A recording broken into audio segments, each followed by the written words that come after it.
Olá, boa tarde, sou o Mário. Vim aqui fazer uma participação hoje ao MX a Vagos.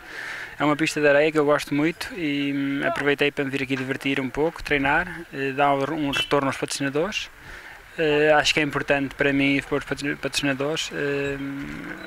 Acho que correu bem a corrida. A primeira manga fiz quarto com uma luta renhida com a terceira.